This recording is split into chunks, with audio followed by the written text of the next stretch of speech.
What is up, everyone? I'm Clay and this is Daniel, and we want to welcome you back to Video Game Book Club Part 2 of our adventure through the wonderful series that is Mother or Earthbound, whatever you want to call it or wherever in the world you're playing it. Some years ago, we launched our YouTube channel with a review of this 16-bit classic on the Super Nintendo. Are we still as enamored with it today as we were back then? Let's find out.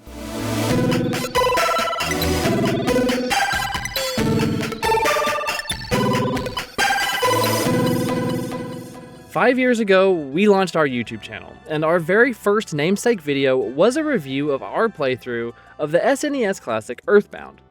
And while we went into the story more in depth at that time, this time around we decided to forego that and just speak from the heart, which seems the perfect way to praise a game like Earthbound. If you want to learn more about the story, then play the game.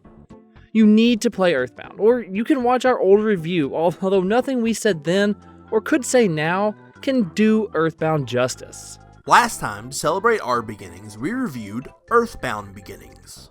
Spoiler, if you haven't watched that video yet, we kind of didn't like it. I kinda hate it. This time we step back up to the plate with Ness and the gang for a feel-good time with a classic game that lived up to the hype the first time we reviewed it, and served as a wonderful bowl of comfort soup after the disappointment we felt with Beginnings. We were too kind. Beginnings is pretty bad.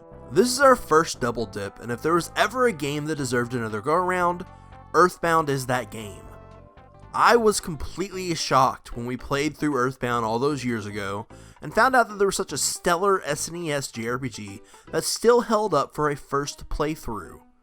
Editing the Earthbound Beginnings review in between Earthbound play sessions made it all the more clear just how much the graphics and visual design of the SNES sequel improved on the Famicom original. The use of color is so out of this world that it actually reminds me a lot of one of the most beautiful to look at SNES games, Super Mario World 2 Yoshi's Island. But Yoshi's Island used the powerful at the time Super FX2 chip, and while I'm no expert, from my cursory glance at Earthbound's guts, it seems to be on par with many of the other late SNES JRPG entries, but what's contained in the data blows most, if not all of them, out of the water. It cannot be overstated just how pleasing, fun, and comforting Earthbound's graphics are on a second playthrough. The use of color blew us away back in the day and still does now.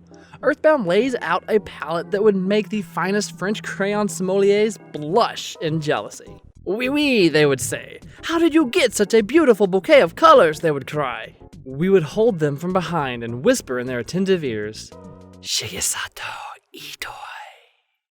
I was wondering how much of Itoi's work as a copywriter influenced his work with Earthbound. If he was known for using unique style layouts or was more hands-on than most, and then I saw this. Look how weird this is. Daniel, look at it. Oh, I've had this dream, Clay, but I always wake up right before Of course, Itoi, the man who would later release Earthbound, one of the weirdest love letters in the JRPG era, would be making weird alternative manga. Being different and unique is such a large part of what people love about Earthbound, and Itoi's over here making subversive art from day one. When people said he was a copywriter, I assumed he was doing some normal stuff with a slight edge, and of course he did that as well. He made an entire career of doing very strong traditional with a twist copywriting, but we all know and love him as the creator of the beautiful and inspiring world of Earthbound, or Mother, however you want to look at it. It's of course not just the visual design of Earthbound that sets it apart, the soundtrack is also stellar. We talked in our initial review about all of the, let's say, less than kosher sampling, but I was surprised how much the music is updated versions of songs from the original. Earthbound in so many ways straddles the line of sequel and standalone, that borrowing music from its predecessor, who also borrowed music from, well, some of the most popular and recognizable musicians of all time, goes a long way in elevating the music from the original, while also continuing a musical style that exudes, well, style.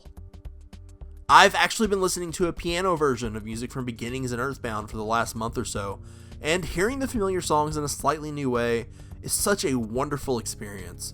If I could cut Earthbound open like a tauntaun and live inside it, the number one thing I would need is a good pair of headphones so I could rock this soundtrack 24/7. Also, something to hold my nose closed because of the smell.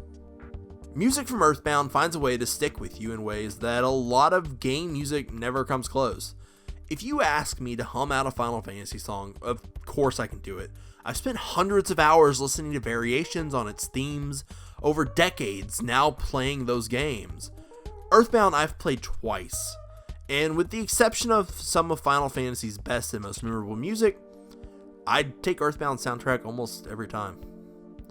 There's just something that seems so much more universal and welcoming with the bright, cheery tunes of Earthbound than the music of Final Fantasy. When I hear Final Fantasy music, I think of all the greatest moments in that series. The opera scene, the death of a friend, the opening sequence of Final Fantasy VIII. Don't hate. With Earthbound, I feel emotions. Emotions that aren't tied to a certain memory of gameplay or a well-directed scene involving our characters, but just wonderful, copious amounts of joy, lined with a tinge of sadness. I guess what I'm trying to say is, I still love Earthbound, and especially Earthbound's music. Earthbound is about as great of a game as you could hope for. We still don't like the forward-facing camera, although the rolling HP introduced in the Super Nintendo game combined with the text-adventure style battle narrative make it more fun than most. And of course, those colorful backgrounds add a lot to the battle system as well. Earthbound still suffers from the occasional difficulty spike, but it's nowhere near the ridiculousness of Beginnings, a game that plays so uneven it ruined our experience. The narrative in Earthbound is much tighter and rewarding than Beginnings was as well.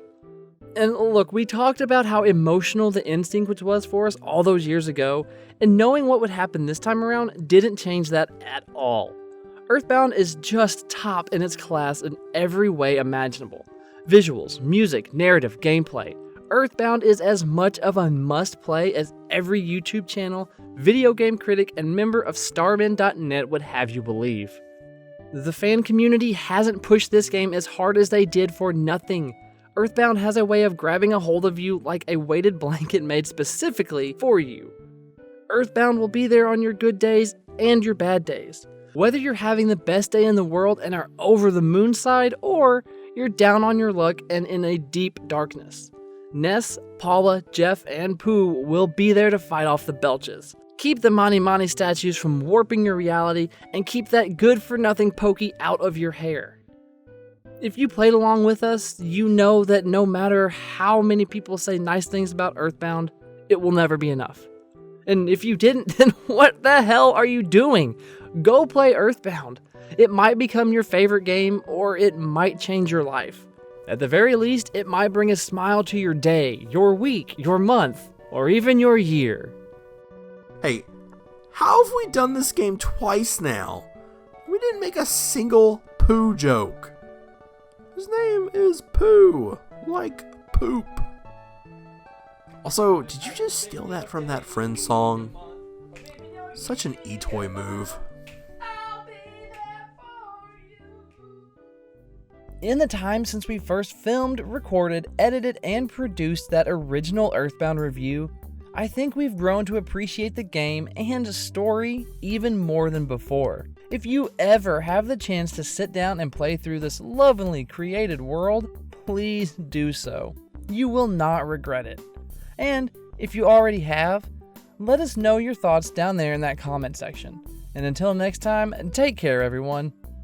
Thanks for sticking around to the end of this video. Here's 2 more videos just in case you enjoyed what you saw in this one, and if you really enjoyed it, feel free to like and subscribe, and also click that little bell icon just so you get updated every time we post a new video. And until next time, take care.